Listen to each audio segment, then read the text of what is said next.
Sunana Bilkisu Muhammad Tambuwal kuma zan yi poem akan Sokoto birnin Shehu. It goes as this. Sokoto birnin Shehu mai da kasar Zuma.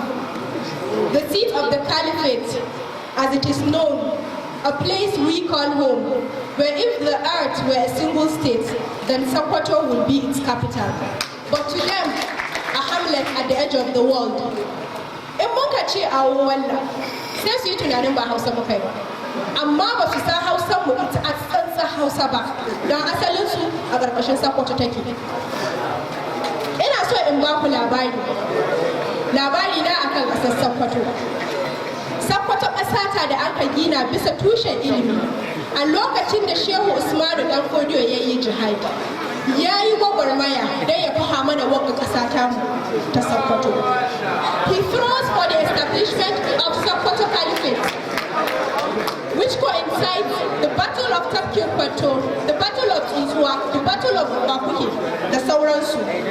He throws to establish Sokoto Caliphate, which stretched from Burkina Faso to Cameroon, enclosing northern Nigeria and southern Niger, some parts of Yorubaland, Senegal, Mali, and Chad. He had 30 empires under his watch. Oh, how powerful was Sokoto Caliphate, with an estimate of 10 million people as far back as 1837. Wasu sun ce mu gidadawa na, amma sun manta gwagwarmayar da Shehu Usmanu Dan Fodiyo ya yi don ya cire su, don ya ba su inci daga maguzawan sarakunansu. Shi na ya cire su daga ƙangin wahala a lokacin da suka zamo bayi ga sarakunansu. Ya ba su sarakuna masu tausayinsu, ya ba su ilimi na addinin musulunci.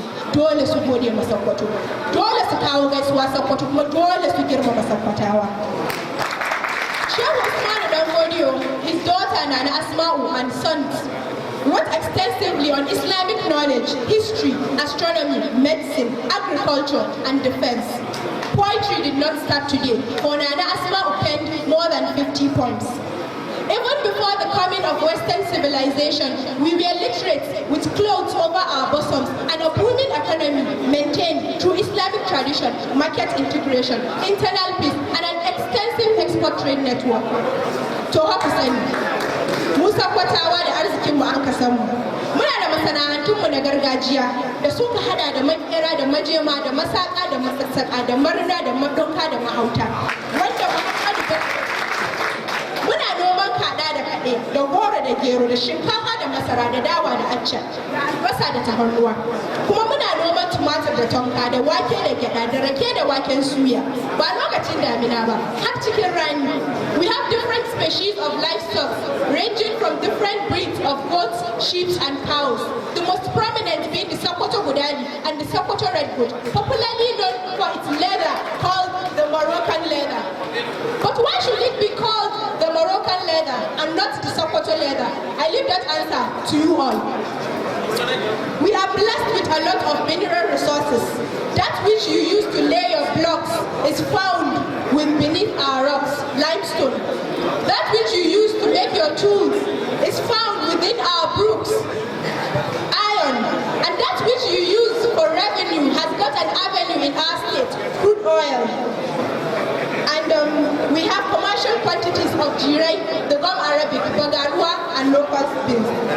Sokoto, muna da kohohi da suka hada da kohar taramniya da kohar marke, kohar kade da kohar kwari, kohar atiku da kohar dudaye, kohar waɗanda Muhammadu Bello ya gina don tsaron ƙasar mu ta Sokoto.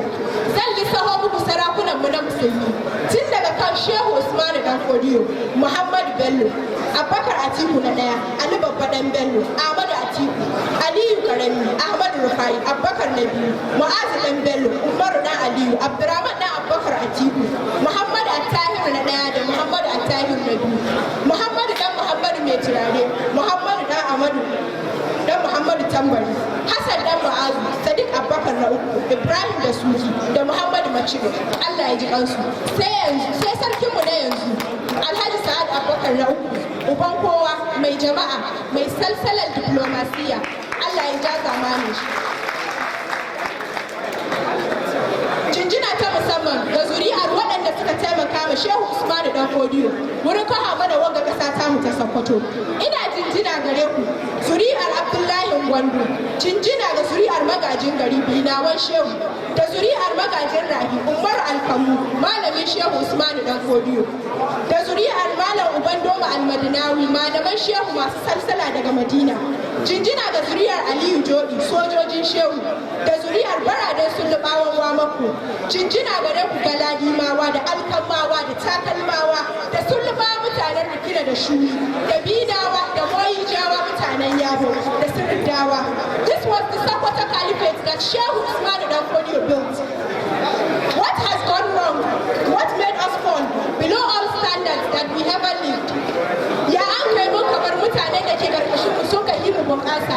Ni muka jira da ba ta tamu kasar ta koma yadda take lokacin Shehu Usmanu Dan Fodiyo, Muhammadu Bello da Abdullahi Gwandu. Since when did we find comfort in mediocrity? End the bloodshed by our heroes meant to keep our superiority? Let's grow our state to be a better place to stay, so that we can mount our step our pace and mount our grace henceforth. Ya kamata mu tashi tsaye. Don wata kasa ta